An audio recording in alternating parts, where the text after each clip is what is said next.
This is a Hot Pie Media original. Hi, and welcome to the Amy Edwards Show. I am your host, Amy Edwards. So excited about today's show because it speaks to the pragmatic girl in me. I love practical tips, and we are getting great practical tips today from Nassery. She is incredible. So excited to share this conversation. And I'm always excited to be here. And I'm excited that you're here. So thank you so much. Have you signed up for our newsletter yet? Because if you haven't, we have added 1 Minute Mondays to the newsletter lineup. And it's just a little blurb that comes out every Monday and gives you a little kick in the pants, a little extra motivation, a little extra something to start your week. And it's just a quote I like and a little paragraph about that. So sign up today at amyedwards.com if you're interested. And also, I would love to ask you to rate and review the show. It only takes a second, and it makes such a difference in getting great guests and just upping and amplifying what's going on with this podcast. And I am eternally grateful too. Also, if you want to reach out to me and ask any questions, I am so open to that. I would love to hear from you. You can reach me anytime, Amy at amyedwards.com. All right, let's get moving on today's show. Thank you so much for being here.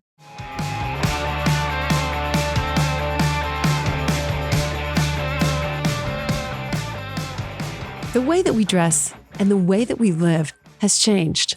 Good Life Clothing knows this, and they're designing clothes for us today because we want to look good and feel good. Good Life Clothing is American made from the finest, highest quality materials, and their core collection of premium essentials keeps you looking good and feeling great. And I know I speak from experience because I wear it. Good Life has opened a new store right here in ATX at the Domain North Side. So you can stop by their Austin location and get 20% off in store when you mention my code AMY20, AMY20, or you can simply go online. You can just feel good at home and peruse all that they have to offer at goodlifeclothing.com. The code is valid on your entire order online as well. Remember that code is AMY20 for 20% off your order at goodlifeclothing.com. Elevate your game with Good Life. Hello. All right. I said pragmatic and I meant it. So let's talk about some things, because we're going to talk to Anna today about, we get into all sorts of things. We get into plant medicines, hape, all sorts of practices like that. But she has a lot of really incredible practical tips to share today. And I love me some practical tips, as I'm sure you know. Lists, tips, gimme. I'm into it. So I'm lighting a little Palo Santo, tuning into this moment, and just the intention to just keep using my voice to help you lift yours, to help strengthen yours. That's why we're here, right? To keep transforming and getting our lives better together. So, how are you? I hope you're doing good. I sometimes when I think about, business branding, my own brand, and then we get into websites and all that kind of stuff, it can feel pretty overwhelming. And she even talks today about how she got overwhelmed as she was scaling her business, which I can completely understand. I mean, when I think about some of the things that go with all this, I can feel really overwhelmed. And especially when you follow these people that are like, 7 figures, and they're like, build a course and all these things. Like, you think, yeah, I'm going to build a course. And then you go in to do it and you get in the weeds on it and you're like, oh my God, the technical aspects of it can feel very overwhelming. And so I want to give you a chance to back off from that a little bit and not get too overwhelmed and just take it step by step. And I think that Anna speaks to that too today, and about how we can pay attention to the things we really love to do. Maybe you love that technical stuff. I don't know. Maybe that's not where the hard part is for you. Maybe it's content. For me, it's all the technical stuff. I can get very bogged down in that. So I have to just back up a little bit and really pay attention to where my energy lies, what serves me, what I'm good at, what I should source out, those kinds of things. Those are very important to pay attention to. So one of the things I asked her about today that we talk about is your mission statement. And I think it's important just as a human. Have you thought about your mission statement. Because one of the things that she says towards the end too is that the way you live in your personal life is a microcosm of all the other things in your life, your business life primarily. And that is such a cool thing. The way she phrases it is way better than what I'm saying right now. So you'll get that in the conversation. But what I'm saying is, have you thought about writing a personal mission statement? And I have before, and unfortunately, I have it posted at home. You know what? I'll post it with this when this episode comes out. So look to my Instagram for that. I will do that. But so I wrote one a while back, but I wrote one that speaks to what I do here. But I think it can somewhat apply also to my personal life. So I just want to use this as a little push to maybe think through your mission statement. Like, what is it personally? And I'm going to do that too and think more on that. Mine that I looked up, because I was like, I know I have one as I was preparing this. It's like, I know I have one and that I wrote not too long ago. And it says, my life's work is using my voice to help people tap into their infinite potential, heal themselves, raise their vibration, and live their best life and rock their fucking life. That is my life's work. And, you know, when I think about that on a personal level, if I were to transform that into a personal mission statement, I think I could. And say that I'm trying to do that for myself as well and my children, those that I love. I'm trying to do it for anyone I love. When I say people, I mean you. I mean people like my children, my partner, my friends, everyone I know, you know, I mean humans. If you're in a human body, I mean you. Or aliens, I would use it for them too. So what is yours? How did I get to that? I actually looked to some other people that I really liked. And I remember just sort of jotting down some notes and bits and pieces of things that really spoke to me. And I had grown more into the voice aspect of it and realized that my puzzle pieces fit together with the voice thing, whether it was singing, writing, podcasting, radio, all those things had a common thread. His voice.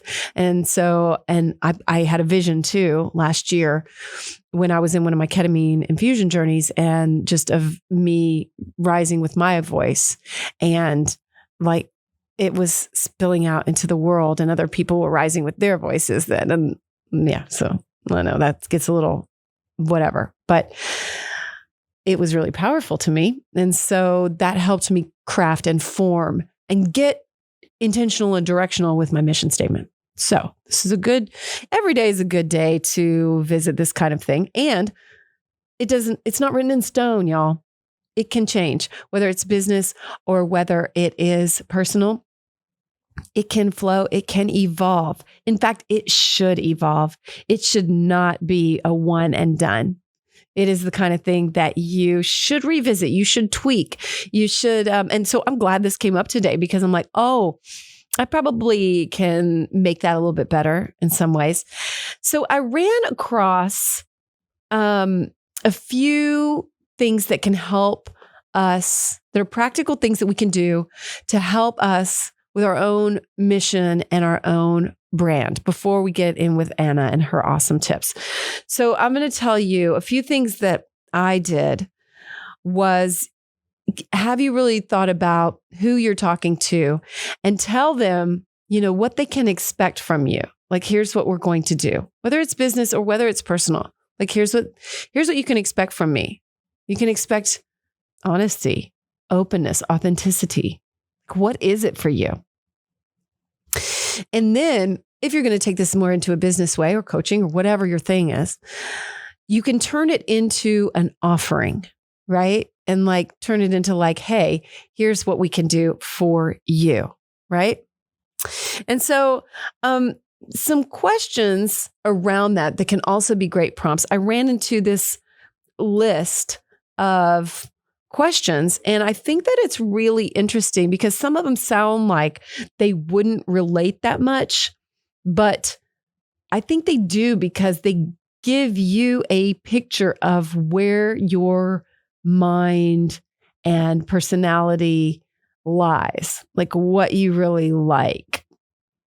And I think that could be really, really helpful. So I will put these out too, or maybe I should put them in the show notes. I'll figure that out, but they're going to be somewhere. But I'm going to read them to you now. As this episode comes out, they'll be somewhere. Okay. So I will have them for you.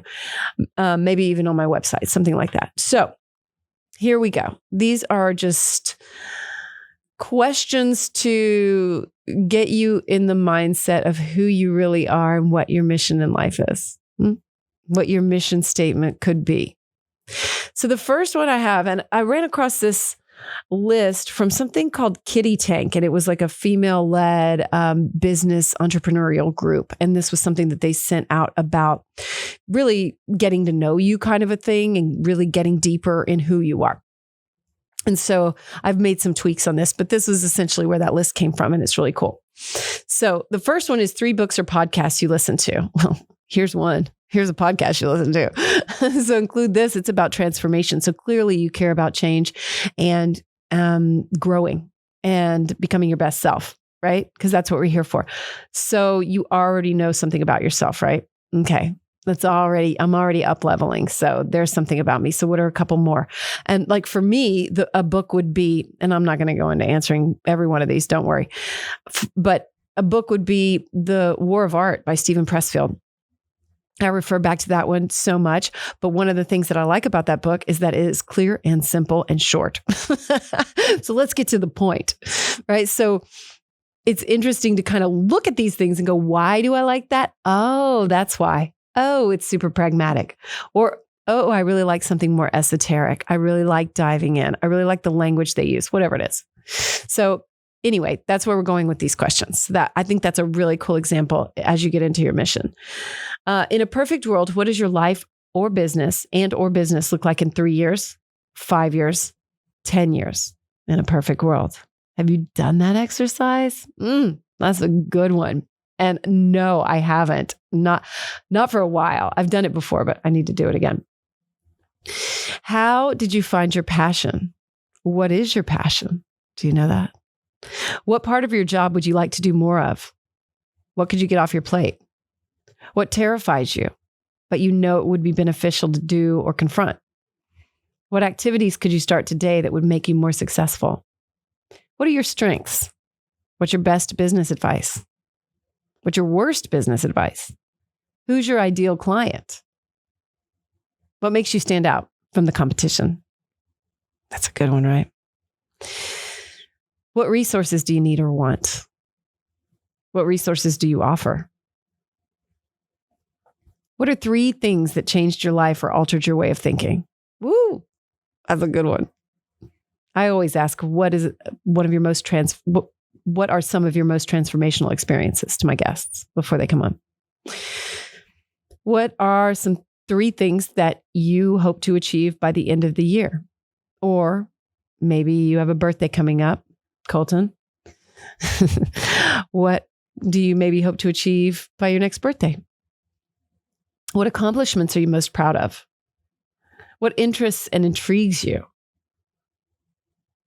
What do you want to help? What do you want to help people with? What advice would you give to your younger self? That's a good one. What is your why? And then, of course, what is your mission? Right? What is your mission? What is your purpose? And it's hard sometimes. Sometimes you feel like, I don't know my purpose, and that's okay. You don't have to. But I think this is different than purpose, you know? This is more like, you know what? I may not know my purpose, but I know that I'm here to help people. I know that I'm here to live my best life. I know that I'm here to, get people to be kinder one-on-one and to, stop bullying or whatever it is, to model that. That doesn't have to be your purpose, but it can be a mission statement, a mission on earth. To love, to change, to grow into your best self, to be what Anna calls me on this show, which I absolutely love, and I'm totally going to own it, a human permission slip.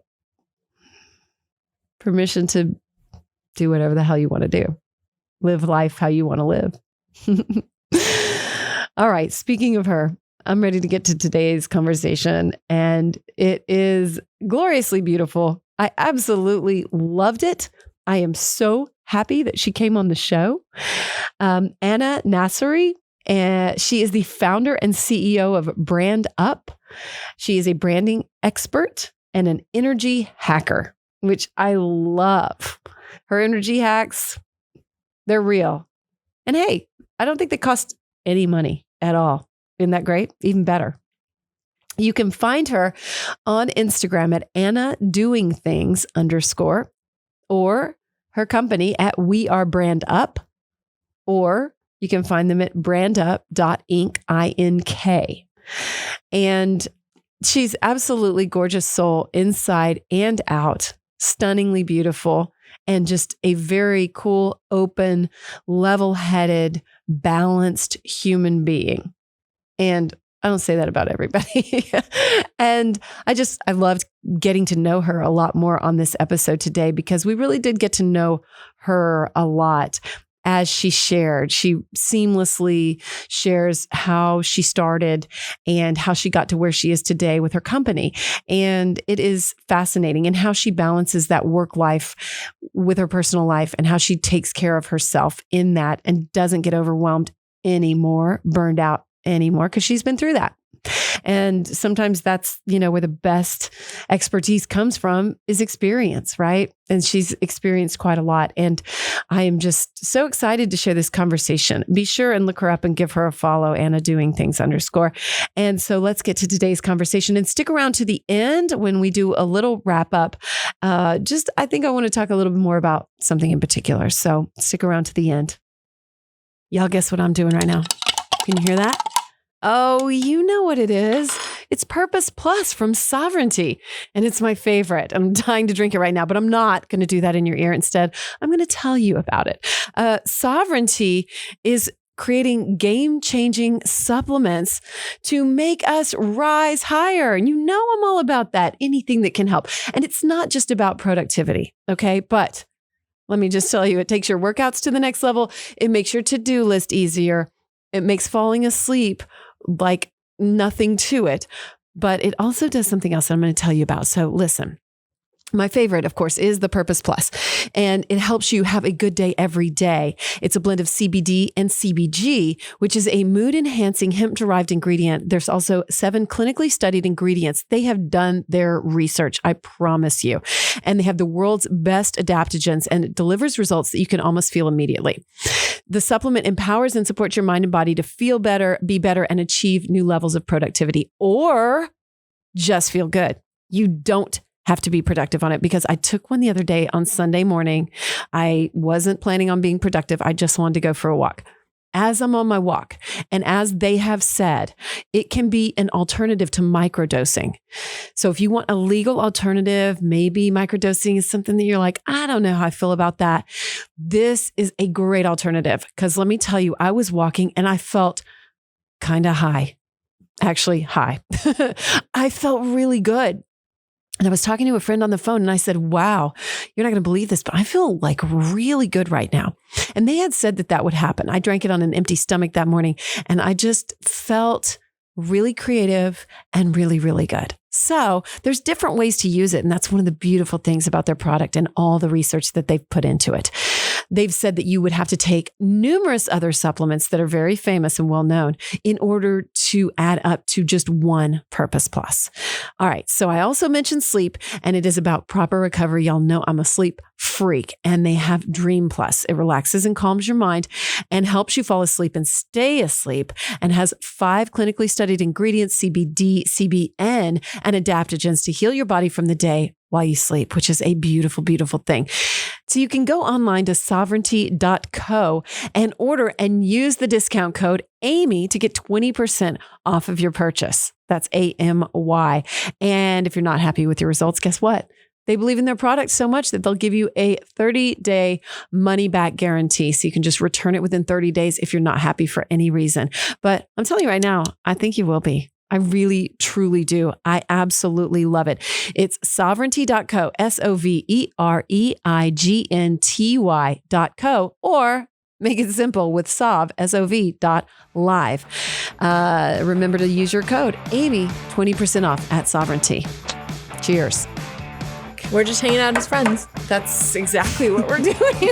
and as we would if we were hanging out as friends, we light some Palo Santo. Fuck yeah, we do. That's what friends do, don't they? They cleanse their space. Yeah. And you know what's funny? I think this is a beautiful segue into what we're talking about as well.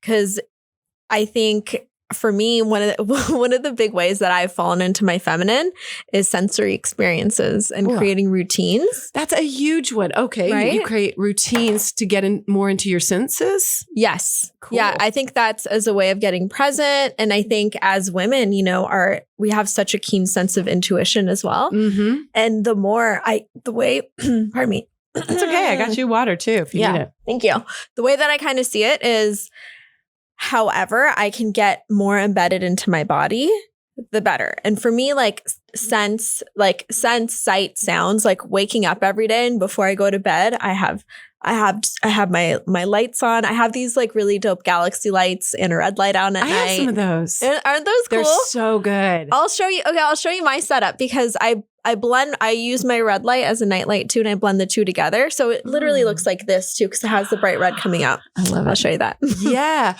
Well, you know what it is? I've dove into a lot of the feminine stuff in the last 2 years. And so much of it is about being in our senses. And they even say it's dating oriented. And it's called the High Value Woman. It's this Facebook group. And it taught me so much about dating, but it was about what we bring with our senses and even responses to people. Instead of being I'm fine, you say something you know what? I'm just enjoying the smell of this Palo Santo and the gorgeous stars around me, or looking at the galaxy in my room. You really get more descriptive about your sensory experience and how that really can connect us more to our heart. Absolutely. Huh. Yeah. And have you personally been able to incorporate that into your work life? That's a great question back. I don't know that I have consciously enough. I think I need to get more aware of it and more conscious of it. I mean, I think that I have brought more of that into my podcast because it's made me more aware of being in touch with that. Mm-hmm. But as far as branding goes and my website and stuff, I don't think I've gone all the way with that. I don't think I've pushed it into other realms. However, for instance, my meditations and stuff, I have noticed, and my ones on Instagram that I do, I have noticed and hear that using something sensory like this Palo Santo that we just lit, and I do it in my meditation, Sage or Palo Santo, it cues me to get more grounded and get more in my heart space. So those are things that are related to my brand and to what I do. But how do you do it? Yeah, that's a great question. So for me, I'll kind of rephrase that question, and we can kind of look at it from a broader perspective of how we can utilize our femininity as a gift within business rather than as a hindrance. Because classically, and you've shared your life and your career and your life as a musician leading you up to where you are now. So for me, I spent my 20s working at Fortune 500s and very well-funded startups in Silicon Valley. And all of my mentors and all of my peers were men, or they were women that were highly masculine, which worked really well for them, not speaking ill of it.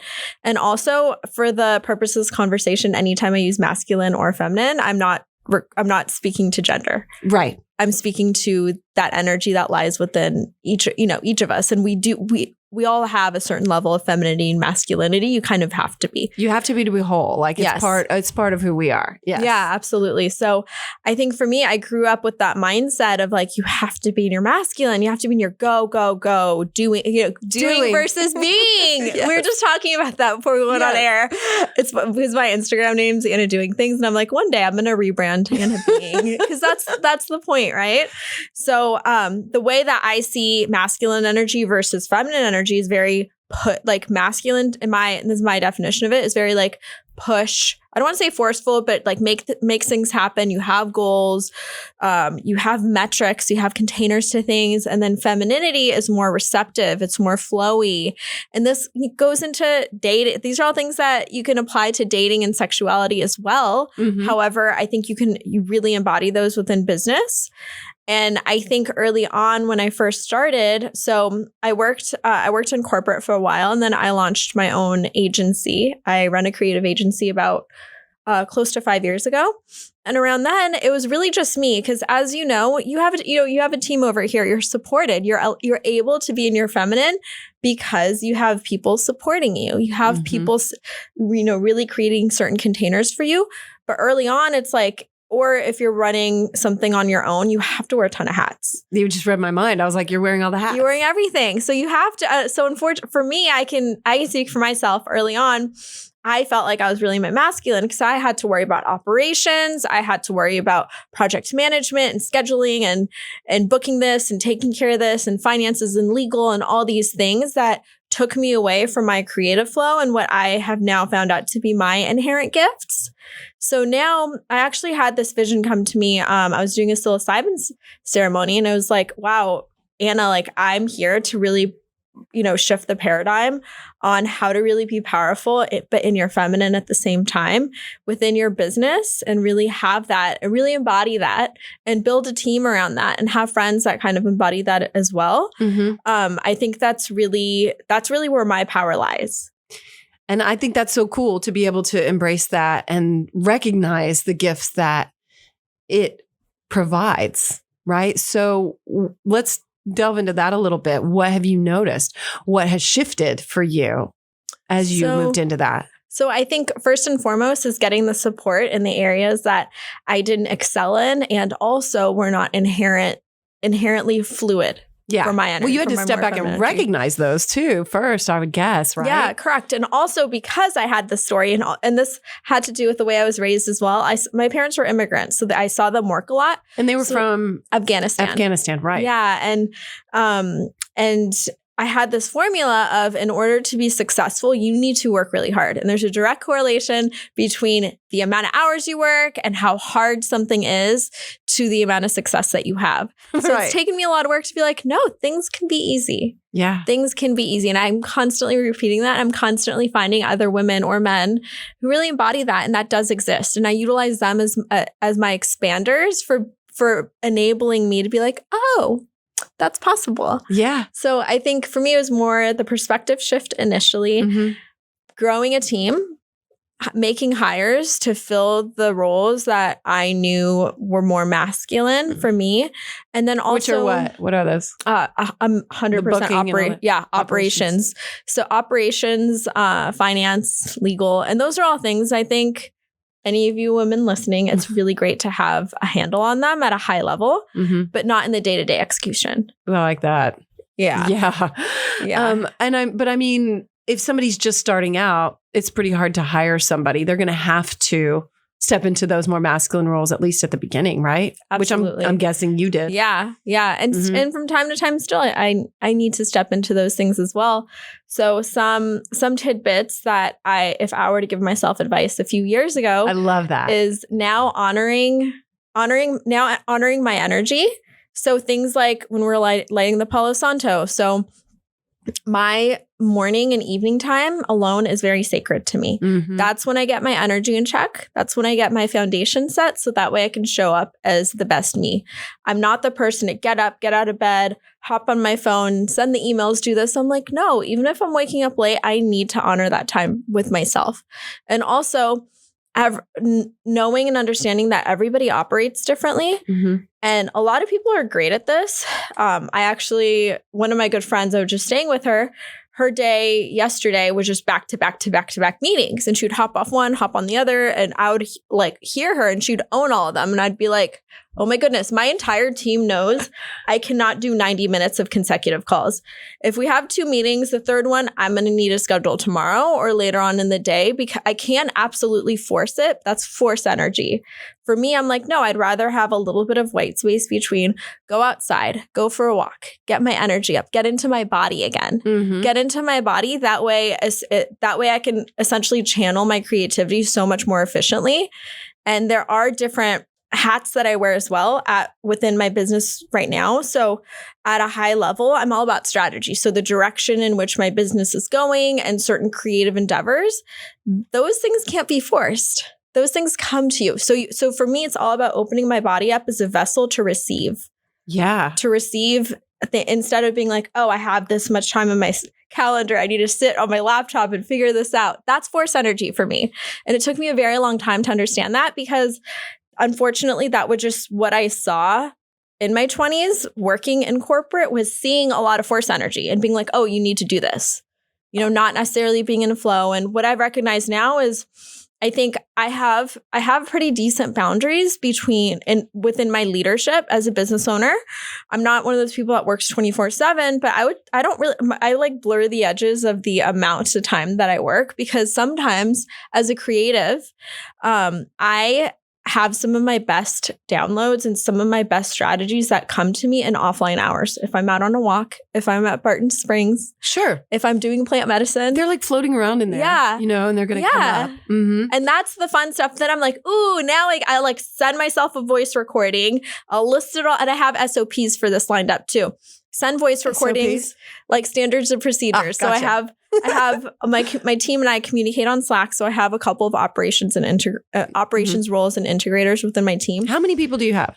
Currently we have around just under 10 full time, and I think total with a lot of our creatives, we have around 30. Awesome. Yeah. So congratulations. Thank you. I mean, that's not small. That's not a small feat. Yeah. It's really something to be proud of. But I like that you are able to honor your time like that. Like particularly that stood out to me what you said, because I was going to ask you about experiencing overwhelm, and how did you do that even at the beginning, or was that something you maybe felt overwhelmed and felt a little bit of burnout and had to work into those systems of your own where you were honoring your time in the morning and the evening? Was that something you discovered, or was that something, like you said, it was something you would tell yourself maybe? Mm-hmm. So what did that feel like at the beginning? How'd you even come into that? It's a great question. So I absolutely would not say that's how I had it figured out early on. And honestly, I don't have that all the time too. No. Sometimes I don't, it's like I see life as being 80-20. Mm-hmm. For me, I take really great care of my body, my soul, my heart 80% of the time. And then 20% of the time, I'm a degenerate. I'll go out, drink some tequila, have some ice cream. Great. So same goes with the way that I like to operate with my emotional, mental well-being for things like routines. But I think early on, I absolutely didn't do that because it can be so overwhelming. And I'm trying to make this applicable towards any sort of career, not necessarily entrepreneurs, but people who also work within companies and teams as well. I think that, and this is actually a great segue into safety. Okay. I think as a woman, I can absolutely say within any friendship, any relationship, any position with work, safety is number one for me. You look at Maslow's hierarchy of needs. I think the foundational piece is having a roof over your head and being able to provide for yourself. Is that what you mean when you say safety? Like, correct. What do you mean? Yeah. Okay. So for me, safety means, oh shit, can I pay for the roof over my head? Can I pay for food on the table tomorrow? Yeah. Which is very rudimentary. And knowing like, what if there's if you're running your own business, like what if something happens to the pipeline next month and nothing comes in or something's up? How does my bank account look? Is it healthy enough to be able to accommodate that runway?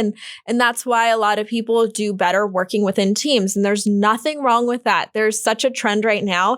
for everybody to quit the 9-to-5, start their own thing, be a coach. Yeah. And some people, and this is not a right or wrong, some people just are not meant for that because of, and this even goes down to one of Tony Robbins, I think it's the 7 core needs. So one of them is certainty. Some people love knowing about certainty that every month or every 2 weeks, I get a paycheck for X amount of hours.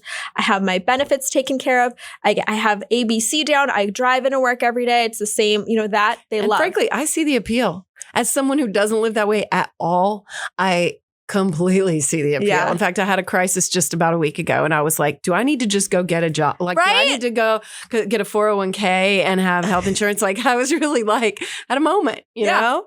Yeah. Happens to the best of us. So I get it. Yeah. Well, anyway, though, you were making it applicable to everyone. Yes. Yeah. And so I get that that's something that you address for even your employees, right? The safety aspect of it. Is that what you were saying? Yeah. So number one for me is when it comes to safety too, and this is the scary thing about being a leader. And it's funny. I was not born to be an entrepreneur. I have some friends that were like, came out of the womb and were just like entrepreneurs at heart. For me, I was like, I always thought I would work within companies and teams. And I think the way that I started my agency was kind of by chance. It just happened. Like what happened? So my last job, I was working in Silicon Valley in the brand and marketing space for a wearable tech startup. And we worked with some incredible branding agencies. And myself, I was the head of brand within that team. And I facilitated all these rebrands with these, global agencies. And every time I'd be like, I feel like I could do this better. Every time I'd be like, I could tweak out, like, I wish I could make my own formula. And then I was like, I should make my own formula. And at the time I was like, I think I was like 28, 29. And I had this vision. I was like, okay, maybe like for the next decade, I work within agencies and maybe I'll like that. If not, I can start my own thing when I'm like 40, right? I'm not ready for it. I don't know what I'm doing. How do I send an invoice? How do I grow a team? I don't know any of that. It's like it's the details and they're overwhelming for me. I'm not a details person. That's why I thrived as soon as I recognized I'm not a details person. I'm a visionary. And if I can source integrators that I can have conversations with and allow them, and it's like receiving and being able to delegate, being like, yo, here's the vision. What do we need to make this happen? Don't you think that's a better fit naturally for an entrepreneur, though?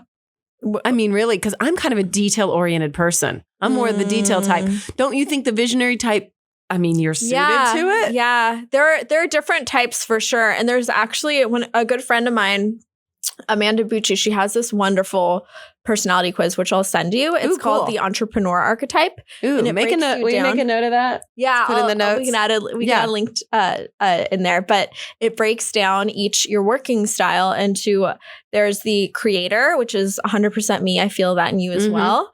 There's the creator, the architect, which is the person that's really great at spreadsheets. And that's the integrator that will like make the visionary's work come to life. And then there is the teacher and then there's the coach. And there's a big difference between a teacher and a coach too. Yeah, you just read my mind. I was like, I wonder what that is. Yeah, so a teacher, and this is so funny because it wasn't until the last year that I became aware of my energy and what drains me. So what I started, and I think how did you become aware of that? Honestly, visceral response. So I would notice, I would get off the calls. Ooh. Like I'm going to leave this conversation with you and I'm going to have a certain feeling. I'm going to feel lit up. I'm going to feel like that was fun. That was great. You have certain calls with people. You have a Zoom call with somebody in person. And you're just like drained at the end. And I almost fell asleep during a Zoom call today. I was like, why am I so tired? Yeah. Yeah, it's not lighting your soul. It's not lighting your soul up. And that's the thing. It's not like everything you're supposed to do is supposed to be like magic. You have to do some things that you're not you don't love all the way, but it's great to structure your day and know and be like, hey, I have a coaching session with a client, meaning I have one-on-one work. It's back and forth conversation. I'm consulting this person on how to run their business. That is going to be very draining. And that is the coach archetype. One-on-one. Teacher archetype is me going on a webinar and teaching a group of 500 people that there is going to be no back and forth. Interesting. Or it's like a solo podcast episode where you're speaking. That's a teacher. not a coach. I have friends and I'm neutral with both. I'm a creator, but I think I love teaching. Coaching is very draining for me. I do it. But what I used to do is I used to jam pack all of my coaching calls, right? So I'd have a certain amount each month and I'd always make it the last Wednesday of every month from 8 a.m. to 8 p.m. I'd be like, I don't like these, so I'm going to get them all out of the way. I would be exhausted for days after that. So I'm like, all right, how can I weave these into my schedule and have white space after where I can recharge? Yeah. I can go for a walk. I can go to the gym after. I'm not going to hop on another call after that. So that to me is the key of feminine leadership, is being privy to your own energy levels and honoring them. Even if somebody's asking something of you after, I with zero shame tell my team this. I'm like, hey, I know I need to get 1, 2, 3 done, but I also need to drive revenue from this coaching call. And I need to respect my energy as a leader, and I can't do anything after. Yeah. As long as you're really open about that, it seems like, how can anybody be like, no? Yeah. You're open about it. And still, I think there's a real aspect of that's standing in your feminine, but you are recognizing the control aspect of your own emotions and needs. Absolutely. Boundaries, I suppose it is. Yeah. It's funny, when you walked in here, when you just came in, you asked if I was like back-to-back podcasts too. I wonder if that was like something in yourself that was kind of like, ooh. Yeah. A lot of my friends that podcast tend to do that. And that it's does very remind me common. of the way. But I like the way you said it. Like I had one day, I think, where I did 3, and that's very unusual for me. I prefer to like get them done in closer to real time and give myself time to think, because I do a longer intro. But it's really good to hear you say how you honor that, because I think I need to probably really recognize that and allow for that. I think I already naturally kind of am, because it wore me out a little bit that day. Like by the end, I'm mentally exhausted. And Justin was telling me, oh, Joe Rogan, we'll do 3 in a day and all that. I'm like, that's next level. And maybe that's a masculine thing. Good for Joe. That's how his brain and personality work, but not me, But I guess what I'm long-windedly saying is pay attention to how you feel. I love that you use the word visceral, because it's our clue to what we should be doing and honoring our own purpose, probably. Would you agree with that? Absolutely. And I think that's where self-awareness comes in. So under everything I shared with you about my journey and how in the beginning I operated a certain way and now I'm like this and everything in between, I think having awareness over that visceral response. So like, oh shit, I'm really tired when I have 3 podcast episodes in a day, or I'm really lit up when I have an interview with you, like things like that. Like being able to put your own formula together allows you to give yourself permission to operate in certain ways, instead of being like, oh, well, this girl does ABC, like I need to do that too. Or like, I'm less than if I'm not able to accommodate and work like that. So I think having awareness for yourself, and that's why I love personality quizzes too, like Enneagram and human design and my friend's Entrepreneurial quiz. Human design. I'm a manifesting generator. Me too. Of course you are. Yeah. And I know it's so robust too with I can't regurgitate all the other sub wings to them. Me either. There's so much to it. There's a lot. I haven't dove in like I should. I actually had, and this goes back into how I run my business. I got a human design reading for myself, and then this gentleman came in and he did a human design reading for my team. Cool. And it was all about everything we're talking about. He'd be like, hey, if you guys have a question for Anna, don't be like, hey, let's schedule this meeting for or hey, let's hop on a call about this. Be like, hey, next Tuesday, 2 p.m., yes or no. So like give her yes or no questions instead of the open-ended loops and small random tips like that. And again, that is permission. It's like, oh, that's how this person operates. So here's my playbook, and working with them really fluidly. And it's so cool too, because there's not, it just goes again to show something I talk about a lot on this show, is that there's not a right way or wrong way. And like, even when I started this show, I got up in my head about the right way to do it, versus like my own path. And it's just scary to forge your own path ahead. Absolutely. Yeah. Where's your fear? What fears have you experienced and overcome throughout this entrepreneurial journey of yours? The fears, a lot of my fears, I think have come down to safety and things like, as you build a team, just like real security, like of life. Of being like, okay, I have this team. They're great. They're staying with me. This is what our revenue looks like. This is how much we need to have in the bank account to operate. And as we build a team, building a team means I'm able to stick to my zone of genius, but also people don't think about, as you build a team, your overhead is consistently growing every month. And meaning I have to worry. It's like I have to worry about feeding them before I feed myself. Very practical. Like those are very practical fears, not the old like, can I do it? Yeah. And that's the funny thing too. I think that's certainly been my gift with my business is I've never had an issue with leads, with amount of interest. It's more so trying to get everything that's happening in my head and all my ideas executed on. That's pretty impressive. Prioritized. If you haven't had to fight those like mental battles of like fear around like, this is outside my comfort zone. Fuck, can I do this? Am I going to be any good? Do I suck? Yeah. Like, do you recognize something in your life that did you ever have those? I had those absolutely when I worked with teams, when I worked as part of teams. But branching out on your own, like, correct. Quelled that in some way? Because for me, what that helped me recognize was and this is 100% subjective, but I operate the best when I lay out the rules and I lay out the way things are done, and I'm able to execute on the things that the ideas that I put together versus following somebody else's playbook. Yeah. Because when I follow somebody else's playbook or I follow rules or this is how I operated in school, I just felt like I was in a box and I wasn't, and I felt like I just had to like, it was very robotic. So I'd have to learn things and do them and wouldn't be able to question why. There was no whys. So that's going back to the reason why I launched my agency was I worked with so many agencies as part of companies. And I was like, I don't really want to do it this way because this doesn't feel effective for me. And I feel like doing it my way, but I can't question you guys, totally. The authorities that I work for. And also these global agencies that I've worked with, these major brands, who am I to say anything? Like, why don't I just start my own thing and then I'll let that success speak for itself? Yeah.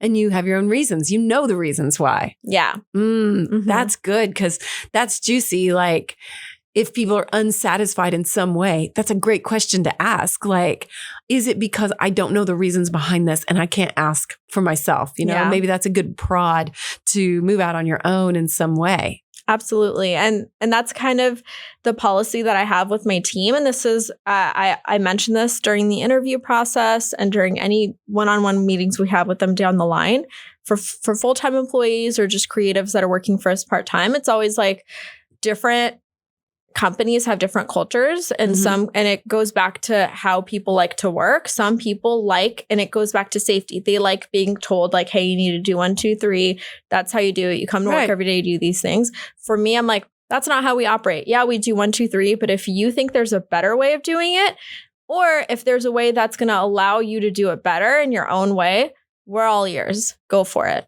So that way we're constantly iterating on the way that we work and we're always improving. And it's not like we're stuck in that box as well. It's a growth mindset, isn't it? What results have you seen from that? I've seen it goes two ways. We've had drop off of people that are like, I don't really like working with that. Or I thought this was different last time we did it. Or this is how we do it. Yeah, right? exactly. Yeah, I can understand that. So I think it's funny because that authenticity is the same way that I view relationships. It's like, why, if you're going on a date with somebody, you either you either catfish them or you're honest. You're like, this is how I operate. This is how I work. Is this how, and you see if there's synergy there right off the line. And I think people come in and out of your life and people stick that are meant to stick versus like a volume of people. And I see the same thing with people that you have in your team. It's like, if you're honest with them in the beginning, like, hey, this is how it's going to work. This is how it's going to be. You're really clear about that. Then you get a retention rate of people that are going to be with you in the long term. I was just about to ask you too, or it was in my mind of like how this spills over into your personal life. I think everything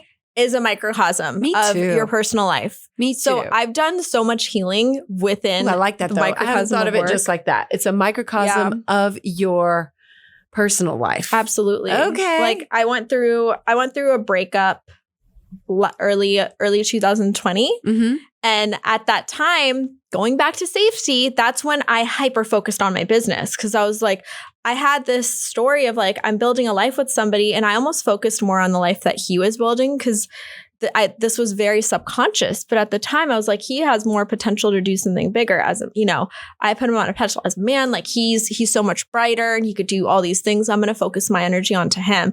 And I let my career and myself kind of take the back burner. So I did a lot of work around that. Mm-hmm. And as such, I really last year was when my agency really scaled. Like that is when it went off. And a lot of that had to do with the energy I was putting into it. And at the time, I was not in balance. So kind of going full circle at one of your initial questions, last year was a very rough year for me with work, because I focused on work. We scaled so fast that we broke and we didn't have the foundation set. So a lot of shifts happened.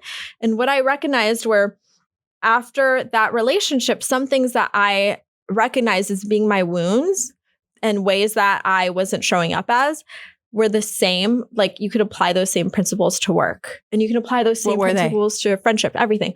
Avoidance. So lack of receiving and delegation. So I'd always be like, oh, it's okay, I'll do it myself. Instead of being like, yo, I hired you. How about you do this? Like, I trust you. Mm-hmm. You can take care of it. And that was how I operated within my relationship. Yeah. And it's funny because a couple years ago, my Enneagram was a 2. I was a helper. Mm-hmm. And now at this stage of my life, I'm a 7.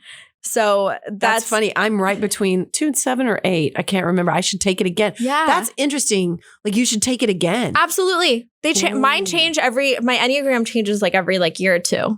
Yeah. Depending on where I'm at. Women, we can get inclined to be helper. And I've tried to move out of that helper energy myself. Mm-hmm. And that's been a really interesting journey just in the last few months, Yeah. Has that served you? Big time.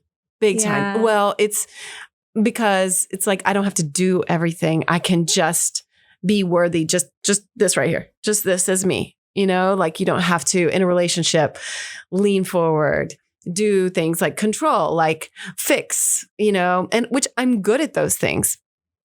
And I'm a mom and I'm inclined to do that. And so it's been a really good lesson for me. Like, nope, you don't have to. And like you said, I can receive and I can delegate and I don't have to do everything. It's been a massive lesson for me. This podcast is sponsored by BetterHelp, and we have a special offer for listeners of The Amy Edwards Show.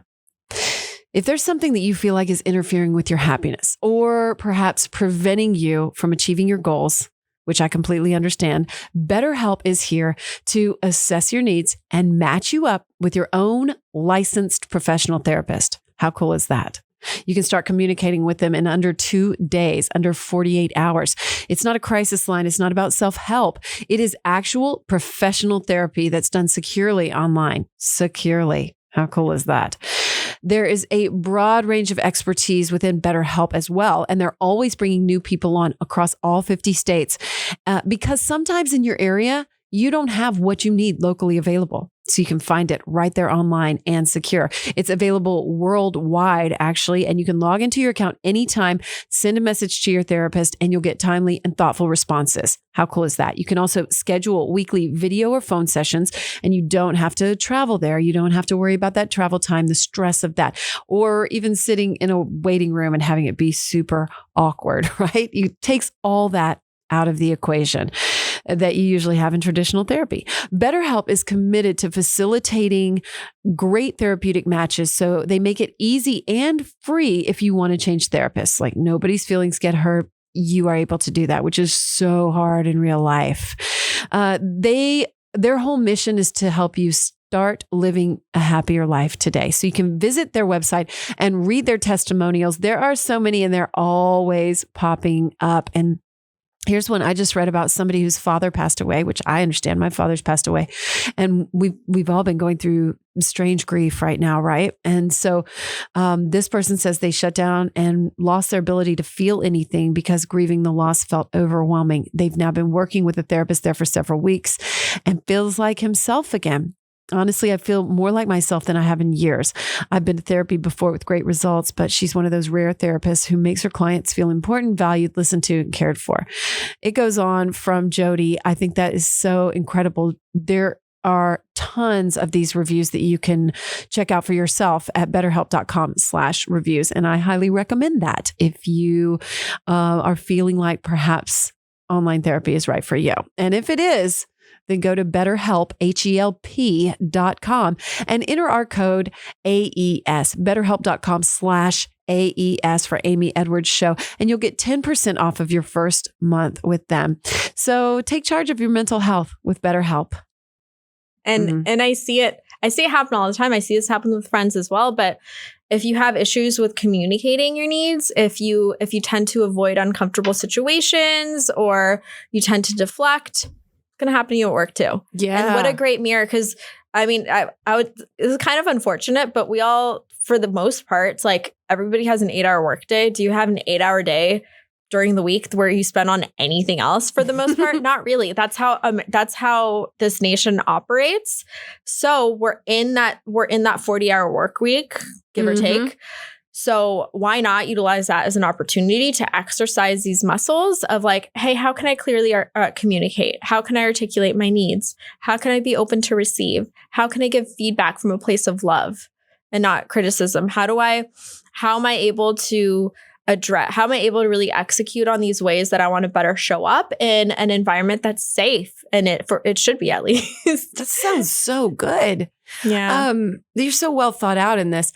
How is your stress level? Because you're doing these things, it seems like a lot of people would be in that pushing role, and their stress level and their cortisol, is up. And so I'm thinking if you're functioning in that way, maybe it lessens your stress level. How's your stress level? Yeah. So like I said, and again, this is not scientific. Obviously, we're just talking about you, but it seems like a really good way of being for, reducing stress in in something that you're spending so much time on, and you're looking at providing security.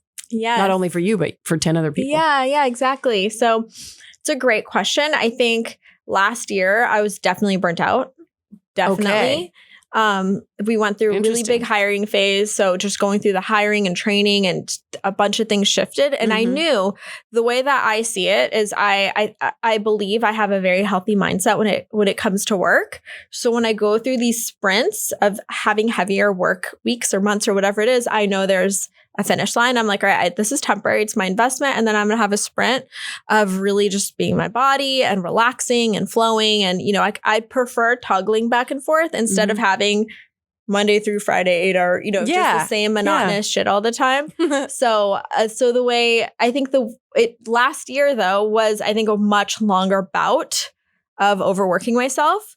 And there was like the underlying stress of COVID too, just kind of, it was just a weird time all the time. Yeah. I think it was, for me personally, it was, state of the world, work. And then I was doing a lot of healing from the breakup. So like the breakup wasn't draining for me. It was more so an opportunity to access a ton of wounds that I had well before that relationship. So it was really challenging for me to stick through the pain and the grief of that and allow myself to heal a lot of really old shit.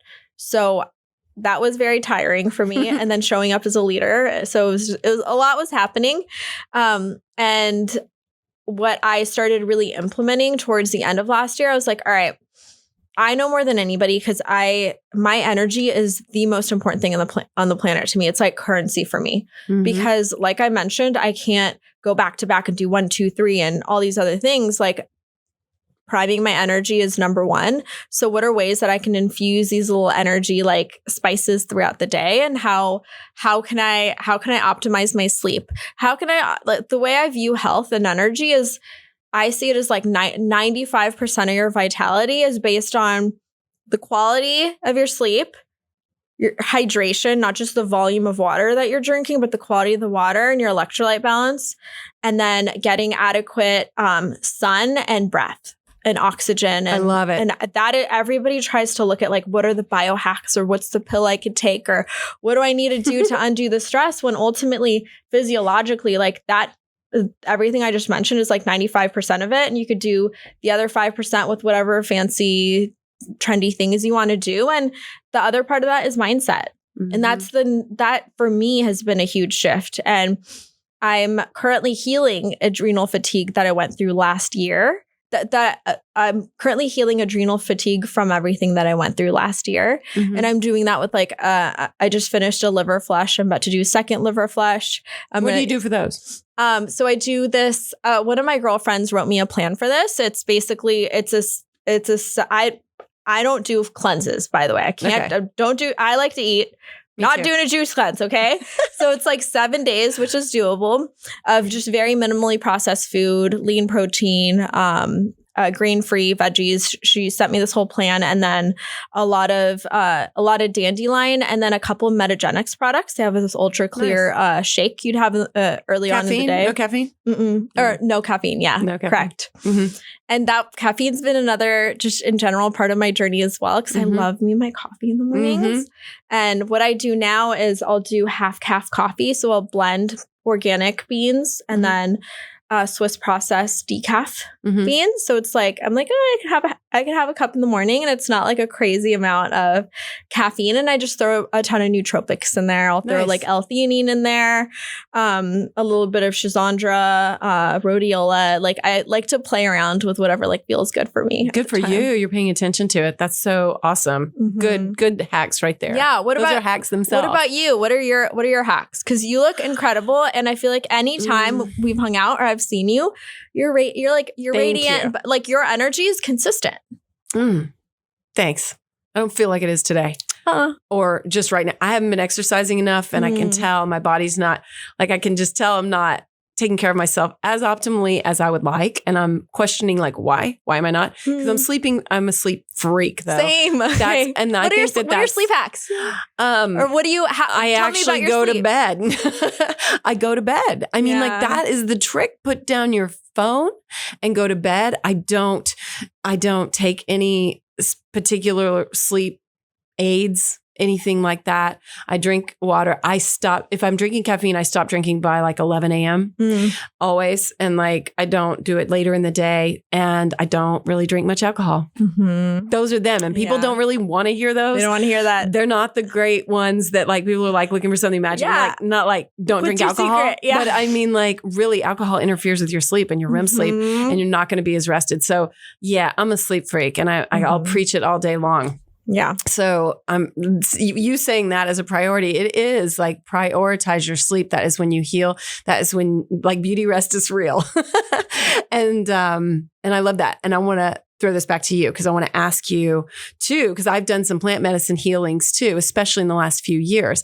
So you said that you experienced some burnout, and I'm curious, you said you had a psilocybin ceremony that was very powerful for you. And so I'm curious, like when those came along for you and what your integration was like for those two.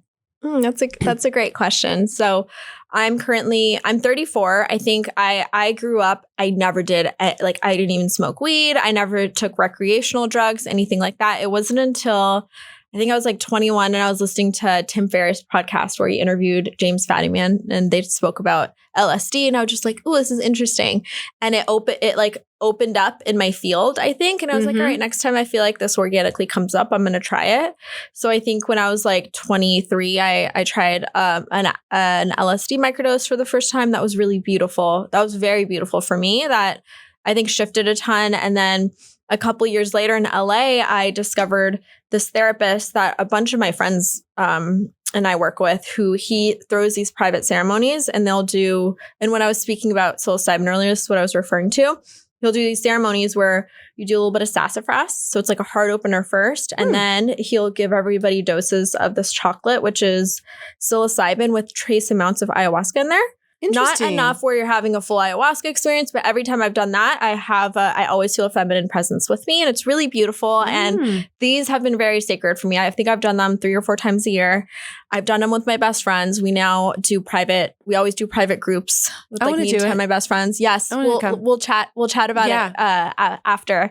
My friends are doing one this weekend in LA, and I came back, so I'm very fluid about medicine too. I'm like, when it literally falls into my lap is when I do it, not when I feel like I need to like work around it, because then it's just not meant to be. And my one rule with plant medicine is I don't ever do it again until I fully integrated my last ceremony.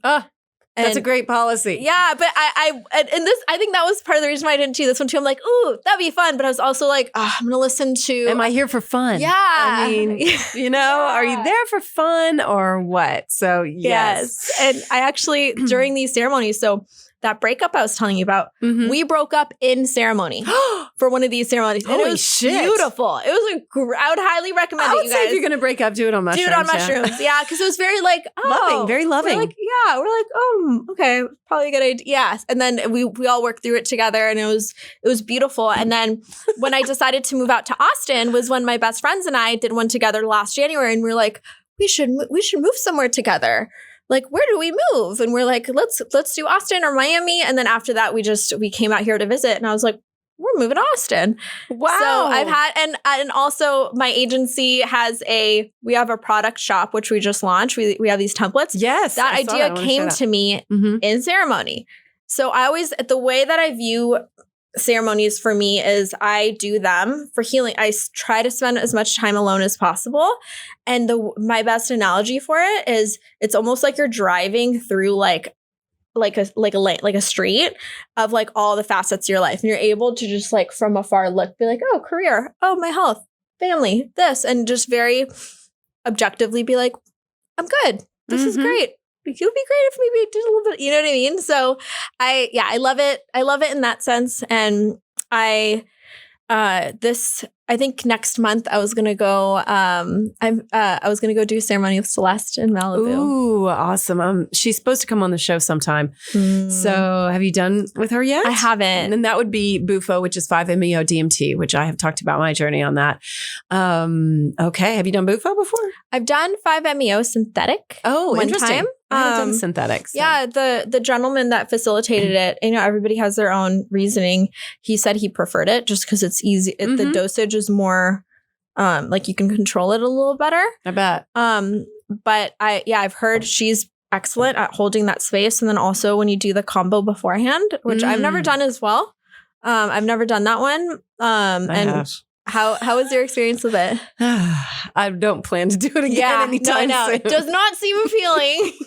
And that too, I've heard for anti-aging that when you do combo, your body releases a ton of naturally occurring peptides. It's like a rush of peptides, and the warriors used to do it before heading out into battle. It like sharpens everything. So I'm like, yeah. Yeah. Sure. And a lot of people combine it, and she'll even do a full day where I think they do the Cambo, then Cambo, then Bufo, and then mushrooms at the end. It's quite a day. It's aggressive. It's quite a day. I haven't done that. Yeah. And I don't know if that will fall in my lap. So it sounds like though you gave yourself 6 months, I'm guessing, for integration. And what does your integration process look like? That's a very great question. So typically when I do medicine, I always do a very thorough, like I'll spend a couple days in nature afterwards, and I'll just like put everything down on paper. Oh, and then for me, I go through phases too. Like for my my morning routine, I don't like structure with it. I'm not like, I wake up and I journal for 5 pages and I'm just like, what do I feel like doing? Do I feel like dancing? Do I feel like going on a walk? Do I feel like reading something? And I just do that. And I love going back and reading what I journaled about. And that's my way of being like, okay, how can I anchor back to this and have this not just be an isolated incident, but bring it back to my day to day? And also, I have this playlist that it's my anchor point when I do any medicine. And I'll typically at some point during the experience, I'll just put my headphones on and I'll just be in that experience on my own. So when I meditate to like the same playlist? Oh, so it brings it back. So when I'll do some Pape, listen to that music, and it's literally like I'm within that ceremony again. That's really smart. Yeah. I've done some of that. I make my own meditations sometimes, and I've done them. I did a series of ketamine infusions last year, which were really powerful, and at Illuma here in Austin. Oh, yeah. We were talking about that. Yeah. Okay. And I made my own meditation. So now when I listen to that same meditation, at least the one I did in the last couple of them, it really can put me back in sort of a subconscious state where I don't know, I just feel like I go in that part of my brain more easily. Yeah. That's really interesting. I'm going to work on a playlist like that, I think. I would love to listen to your playlist. I'll share mine with you too. Please do. I would love to know what it is because that's just such a good I was going to say device, but such a good tool to use for that. And it just sounds like you're really processing really well, which I have a major respect for right now. I've struggled with some judgment around lots of ceremonies, one after the other. I think maybe I did too much too. And I just, I like to give myself time to integrate. And so, I like providing and encouraging people to use time and tools and allow, so, I love that. I really love that you do that. Can you tell me about your hot bae practice? I started doing hot bae it's funny, as I was coming here, Justin was like, you should take some hot bae and do it with her when she gets there. Oh my gosh, I would have loved that. Yeah. And I was like, hey. I know. And I didn't. And you're right. I should have next time for sure. I'll come by. We'll hot bae and do cold plunge. Come on. We can do it after the show if you want. Yes. So I started, had a little tribe of like sort of a coven, my moon sisters here, and they introduced me to it first. And then I did it during a combo ceremony with Rebecca Naylor. And I still wasn't there. Like it was still like shocking, And then last fall, I began to like ease more into it with the Fit for Service tribe and things like that. And then Justin does it a lot. So I just came into my own practice really gradually. And now I enjoy it very much. As a ritual with my meditation and just having a regular practice with that. But I'm trying to watch it a little bit. It's like that integration thing that we talk about, because I feel like I can become kind of like the other day, I had my applicator downstairs and I was like, ooh, I need to go get it. And then I was like, can you just sit here and meditate? Like you've only got about 10 minutes anyway. It makes meditating so easy. It really does. It makes it so easy, and you're right. And that's like the thing. Yeah. I don't need to make it so easy on myself all the time. Like just be able to meditate right here and now without this thing that are you craving it? Do you need it? Or rather, is it enhancing my experience? So I've used it so much and I like it so much every day that I've kind of had to like back off just a tiny bit. And actually I did go through a phase maybe a couple months ago where I didn't use it for a few weeks. And so then when I went back to it, it was really powerful. So tell me about yours. So I got introduced to it through our mutual friend, Aaron. Yeah. So Aaron's one of my best friends. I had a great episode with him just a few weeks ago. Yeah. Yeah. And I think we were at Aubrey's house. This was like maybe like 6 months ago, and they were about to do some yoga or something, and tried it there for the first time. And it was, I'm the kind of person where I love trying everything once. And that to me was like, I could feel like waves of just like softness coming into my body.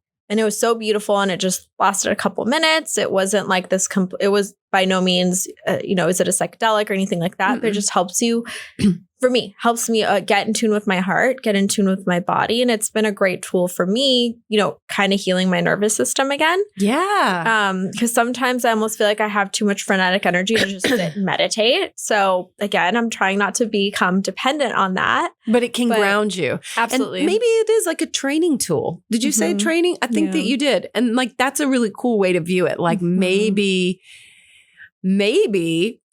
oh my gosh, when I quit smoking, well, I smoked when I drank until I was like 45, but, so thank God for genetics, but because I should look a lot worse, but I really smoked all the time when I was like 22 or something. And then I finally quit, like just when I wasn't drinking. But I would carry an unlit cigarette sometimes, like especially when I was driving, because I wanted it when I was driving. And so I would just have an unlit cigarette in my hand sometimes. And maybe it's like that. Maybe just like having your applicator near you or something like that is going to do the same thing that your playlist does. Maybe it's going to like trigger you into that anchor. It's that anchor. It's that anchor. I like that word. And somebody recently also told me that hot bae is a very masculine tool.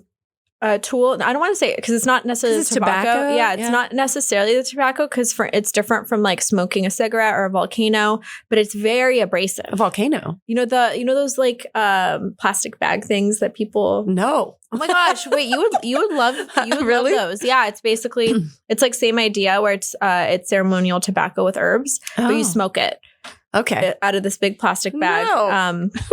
But anyways, so I love hot bae because it's like a bitch slap. It's like, boom, and you're just like, that gets me into my body. And I think it's the polarity where I like, as the feminine, I love that. Whereas something that is more of a feminine herb like weed, I don't like because I don't feel contained in that. I almost feel like this sounds super out there, you guys. I apologize. No, I want to hear. Don't apologize. When I do hot bae, I feel like that's like it contains me, and then I can be like, I can like melt. Whereas I can't be in that state when I smoke weed. I don't like weed either. Yeah, and I don't know why, but it just affects me in a weird way. Same. So I don't really do it, and that's very interesting. Yeah, we can pick that apart. I know. For sure. Somebody write in and tell us what's going on there. So, well, I just really want to delve into like your ceremonial experiences and your rituals around that. I'm just so curious about other people's practices. And you talk a lot about your flowing with things and letting be easy and that kind of thing. But at the same time, I get a sense that you have a methodical way about you.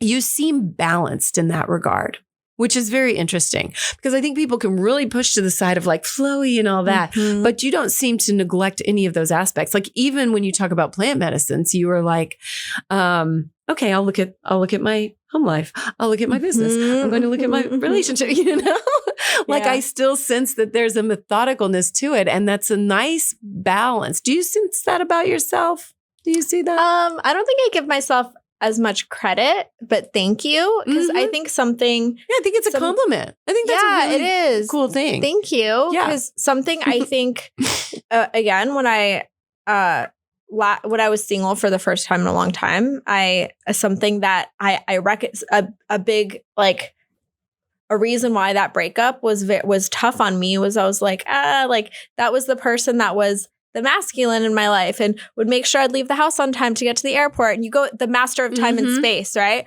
All right, we're going here, da-da-da-da. And I relied on that. So that way I could be floaty and it's like, I'm taken care of, or like taxes and all the dates and this and that. So something that I worked on for my own self-sovereignty was working on integrating a healthy masculine within myself.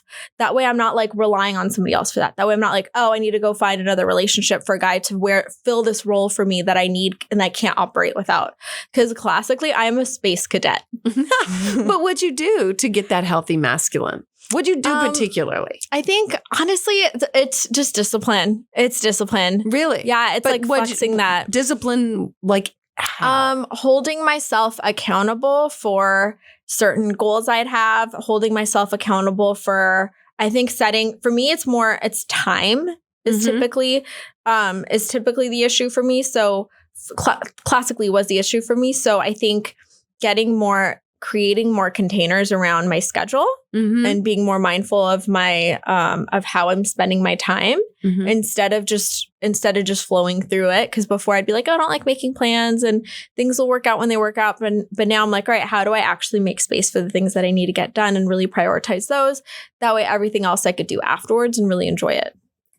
That's where the discipline comes in, but it's so good. Still a work in progress. No, that's important. I think that's one of your energy hacks, right? Your energy hacks for entrepreneurs. That's beautiful right there. I think some of that too comes with age. The older that we get, the more we're going to step into that. At least I found myself doing that. Yeah. I mean, I'm still getting there. I know, right? We're all works in progress, okay? Yes, we are. I mean, shit. I'm about to turn 49 and I'm like, still a work in progress. I find that so shocking. Thank you. Very much. I've been staring at your skin this entire time. Really? Yeah. It looks good today? It looks incredible. It's glowing. God, you're so sweet. Thank you. Make me feel good. Real good. Because I was like, I even said to Colton when we got in here, I was like, I don't like how I look. He goes, you look great, Amy. Yeah. But maybe that's his job. Thanks, Colton. Thanks, Colton. Okay. What else do I want to talk about? I think that I wanted to know a little bit more about, I know. How would you describe your brand? So what's your brand? Like me personally, my personal brand? Yeah. I like that question. So I think, and this is what I coach people on all the time and creating the brands of their businesses and everything. So I think this is important because how you show up in one thing is how you show up to everything. And I want the way I show up with you right now to be very aligned with the way that I am through the rest of my life. And then that's going to make life so much less draining on you if you show up as that same version of yourself to everything instead of like, this is my professional self and this is my fun self and this is my feminine self. That sounds fucking exhausting. It is. Yeah. I've gone through stages where I've done that. But anyways, I think right now my brand, I would hope this is how I try. First of all, I like that you say right now because it is a progression. You don't want to get too stagnant. Yes. I don't think with it. Okay, yeah. And it's constantly evolving. So I would say more like vibrant, straightforward, no bullshit, professional yet still approachable, and friendly. And I always try to like follow everything up with a little bit of like wit, like sense of humor. So like I try to apply that to the way I show up within my business, friendships, relationships, all of that. Yeah. Have you written your own personal mission statement? I have not. Do you encourage your clients to do that? Yes, absolutely. We do that for them. So it's funny because this is what I'm stepping more into this year is establishing more of my personal brand versus all my energy has been going to the agency. What's the agencies? So the agencies, our mission statement is essentially just like elevating, being like our main thing is like we love working with purpose-driven entrepreneurs and brands that are trying to make a ripple effect on the world. Perfect. And they're typically personal brands, right? People that are speakers and authors and they're doing really cool shit in the world. And everybody that is a part of my team really feeds off of building things for people because it's kind of like allowing us to be a part of their ripple effect, which feels really good because you can work for, table companies and bricks and home. Not that those things aren't important because they are. We need them. But working with like mission-driven individuals is really what fuels us. I love that you have up in your name too for BrandUp. I don't know if you know this. You probably do, but I dated a guy a couple years ago who worked with a lot of reggae artists and would travel to Jamaica all the time. And he was telling me in Jamaica how they always say up. Did you know this? Really? Yeah. No. Like with everything they say, like bless up, like to people all the time. And just like they use that language because they're always like lifting. And that's so cool. I thought it was really cool. I do too. But like you're already there. You're already naturally like brand up. That's funny. Yeah. And I even tried to take it out of my vocabulary. I might have talked about this on the show already, but I tried to take it because I'm like, I've tried to like stop saying like I'm down for that. Yeah, I'm down. I don't say that. I'm like, no, I need to say up. I'm up. I'm up. I'm up. I'm up for that. I like that. I like that. Yeah, right. Drop that one too. Yeah. I was just curious, like about your own personal brand and like what that was like. So thank you for sharing that, and what you're doing with your company. And one thing I saw on your Instagram that interested me too was that. You had a book on there. I don't think it was the book I've read. I've read Storybrand by Donald Miller, but are you a fan of Donald Miller? Me too. Yeah, he's great. So have you done Storybrand like with your clients or for your own business? So we kind of infuse that architecture into the way that we lay out like our websites, right? And making it less about you and making it more about the people that land on your page and how can we make them heroes? Yeah. And how can we really like paint this story for them? Yeah. So without necessarily using that exact framework, we're like, I think that was the main thing I've adopted. Yeah. It's like making it less of an egocentric thing when you land on pages that are trying to sell, like don't necessarily make it about the person. Make it about really like allow the user or the visitor of the website to like feel like the hero and that give them the tools for success. I love that. What have you been able to apply from Storybrand? Storybrand's been interesting. I haven't revisited my Storybrand in a couple years. I think I did it a little while back and I probably could stand a revisit. And but one of my main takeaways that got me really thinking was just what you said, like it's not just about you, but also I've talked about this before too, he talks about the villain, like who's the villain and it can't just be like fear, Yeah. And my villain I realized was time and really living your best life now? Like, are you going to do it now? It's not too late to live your dreams now, because that clock is fucking ticking, right? And we're all going to be on our deathbed one day. And are we going to have lived the way that we want to live and done the things that we really, truly want to do? So that was really impactful for me in my messaging and my purpose, and just realizing like I'm using my voice and like encouraging others to use their voice. That's what I see my purpose as. Yeah, I so feel that with you. Thanks. Good. Yeah. Good. Yeah. I feel like you're a great like human like permission slip. You know, with the way permission slip. Thank you. I feel that with you. I love that. Thank you. You can use that one. I'm going to use it. I was just about to ask. No, that's great. Thank you. I want to be that, because like the older I get, the more I feel like people are looking at me like that. Like, and it's an interesting progression as you get older. Like I've been in situations now where I'm like, oh shit, I'm the oldest woman right here, you know, like, and it feels good, actually. Yeah, right? Yeah. It feels really, it's interesting, because I think that you probably, if you're younger, you're like, oh God, am I going to like that? But you will. Yeah. Surprise. And you will. Yeah. And it's funny because some women and men they never mention their age, and there's almost like the sense of insecurity around it. I get so proud of my age as every year progresses, right? I already like jumped to the next one. I'm like, I'm about to be 49. You round up. I don't know. Talk to me in the next year. See if I round up to 50. I may stick with 49. Yeah. That'll be here. Funny. When that gets here, that's all I'm saying. So I might as well just enjoy the last bit of 40s.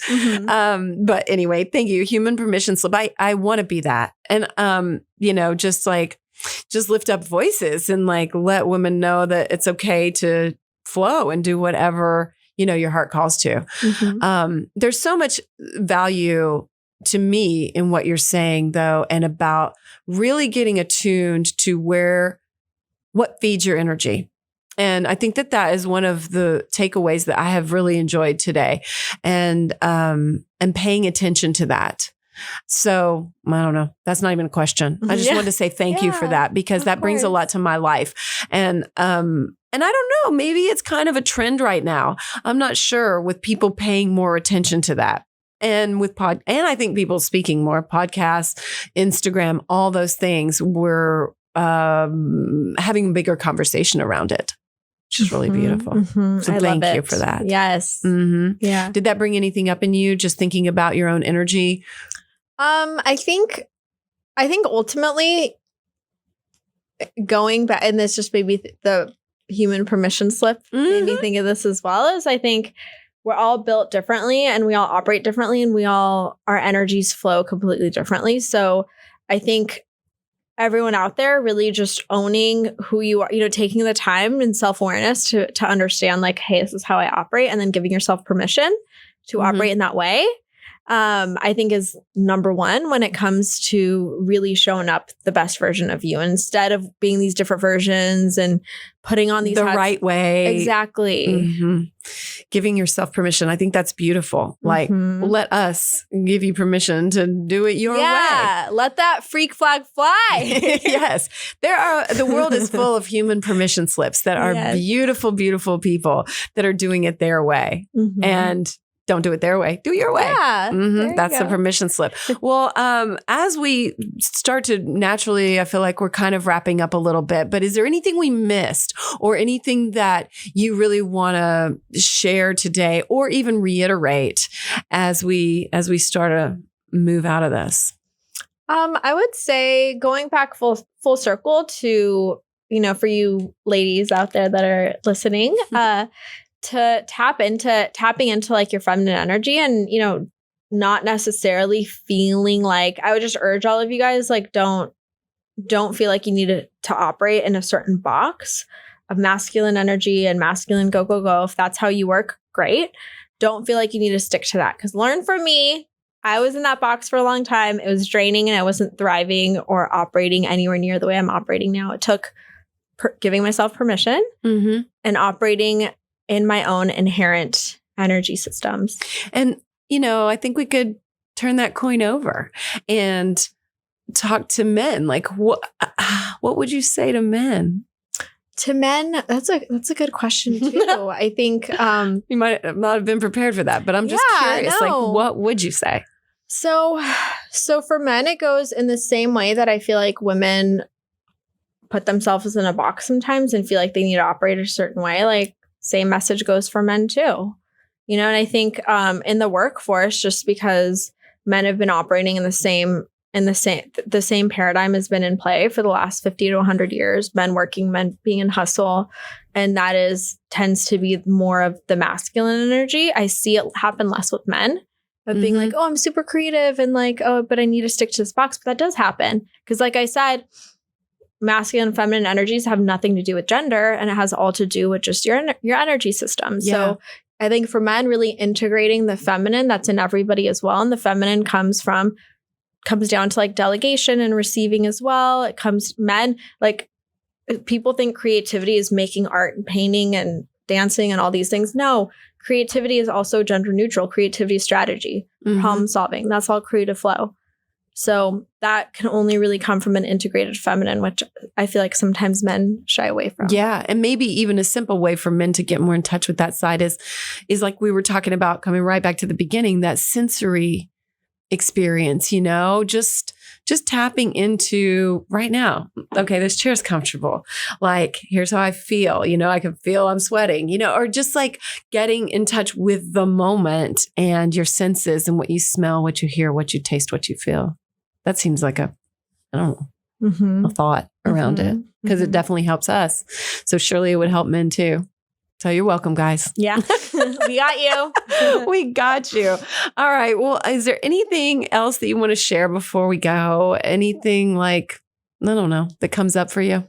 I feel like we covered a lot of bases. From the way we work to the way we relate to each other to integrating and energy and everything else. Yeah. It was really, really cool. And, you know, I came into this thinking about energy hacks for entrepreneurs, and I feel like they were interspersed throughout the whole thing about how to take care of your own energy. And you seem to be a master at that. So well done. And I'm very curious to see how things continue to progress for you. Likewise. You're a really beautiful soul. And I was so excited about today. It was funny. I just felt so easy about it. Coming into this. You did too? Like I really just wasn't even worried one bit. I was like, this is going to be great. Flow. I knew it would be in flow. Yeah. I did too. Same. We're just in touch with that, letting it be easy. Yes. I say that actually every day. Work easy. I say that. So when you brought that up, that's something I do a little Reiki on myself every day. And I've changed the Reiki mantra because one of them is like, just for today, I will work hard. And I was like, fuck that. It's like, just for today, I will work easy, you know? And just for I just think that sounds so much better. Work easy. And what was the other one? Work up. And work up. That's right. Yeah. Keep moving up. Keep it up. So thank you. Would you just review how everyone can find you as well and your beautiful company? Thank you. I think just follow me on Instagram. Yeah. And I have a lot of my energy hacks in there if you guys want to keep up with that. And then my company's name is BrandUp. It's brandup.ink. .ink. That's right. And we are BrandUp on Instagram, and you are Anna doing things _ on Instagram as well. And it's all right there on your Instagram too, if people want to find you. And we'll have all those links in the show notes too. And I'm so excited to share this with the world. Thank you for sharing your expertise, because I know a lot of people pay you a lot of money for all these tips and tricks but you know, part of it is sharing it freely too. And that is where the magic happens. At least I'm a believer. Agreed. I agree. Yeah, you're such a beautiful soul. Thank you. Likewise. Thank you so much. That was fun. Thank you so much. It was so much fun. Huge, huge thanks to Anna Nassery for being here today. Anna was fantastic. Anna, you were great. I loved that conversation so much. I feel like I have so many incredible takeaways and things to pay attention to in my own life.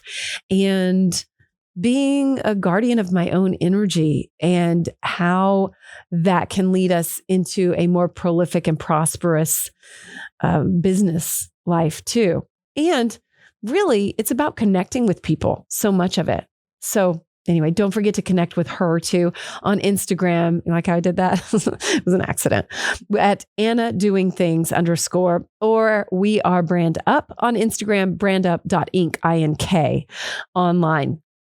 And their website is gorgeous too, you guys. I mean, I just scrolling the website makes you feel really good. Even their use of color, fonts, everything, their shit was together. I was very impressed. And so, I mean, as well it should be, right? And I really, really enjoyed that conversation. So if you did too, please rate, review. That all really matters. And I'm super grateful when you do. So thank you so much. Share with a friend too. If you know somebody who needs these business hacks or is an entrepreneur or even not, right? Maybe you can share it with them and see what they think too. So, and I'd love to hear what you think. Email me anytime, amy@amyedwards.com, or reach out on Instagram, on my Instagram @realamyedwards. One thing that I wanted to revisit a little bit was that human permission slip. I love that. And I think that's just a really cool way to look at it. You know, I always say it's never too late. And I do try to model to my children first and foremost, but to everyone else, that it's okay to do whatever you want to do at any age, and to find that, you know, knowing in yourself that you're going to be okay and that you can live life on your terms and in your own boundaries and honor yourself. And so I do hope to be that. And on that note, I encourage you to be that. Like, what are you giving others permission to do? How are you embodying a human permission slip? Which is really cool, right? It's such a good thing to think about. So I just wanted to offer you that, because you are too, right? With how you're living life. I think, you know, no matter what someone's living, that's what they're doing. And so what's your permission slip look like? Is it permission to just rise higher, to live your best life, to fucking rock? Hell yeah. At any age, to get over body dysmorphia, to get over body criticism. Like, what is it? What permission slip are you? What human permission slip are you? I wanted to just encourage you that today. Thank you so much for being here. I'm so grateful all the time. And I mean, it does light up my soul just being here. I love it. I love it. I said to somebody the other day, you know, all the things I've done, nothing has felt like this for me. And I heard some podcaster the other day, and it was a clip of him on Instagram saying like, oh my gosh, I'm a basket case before every interview. And I was thinking, oh shit, that sucks. And then I was thinking like, that must suck, right? I'm not. I love this. I absolutely love it. But I think back on a lot of other things I've done in my life, like music or whatever. And I was a basket case before a performance. I was a nervous wreck. This like feels so good to me. And I'm just so glad to be here. I'm glad you're here. And I just want to say thank you. I'm just grateful, just expressing some gratitude. And like, I just hope it continues to flow. And big thanks to our team at Hot Pie Media, especially Colton today, because he is recording this on his birthday. So shout out to you. Happy birthday, Colton. I am immensely grateful for you and all that you've done to help this show continue to rise. And you do it with such a good attitude, man. You are a human permission slip that people can be kind and still like be a badass at what they're doing and learning. It's great. So thank you. And thank you to everybody here. Thank you to you. And just fucking keep writing your permission slips. And I love you so much. Just I'm wishing you health, wealth, peace, love, riches, rapturous, wonderful beauty of life, and all the rest of it, abundance in every way. So much love to you till we meet again next time. Thank you so much for listening. If you liked this show, please rate and review. It totally matters. And I encourage you to spread the love too, and share this episode with a friend if you feel called. Find me and my newsletter sign up at amyedwards.com. And you can also connect with me on Instagram at realamyedwards, or in Clubhouse at Amy Edwards, or write to me. It's amy@amyedwards.com.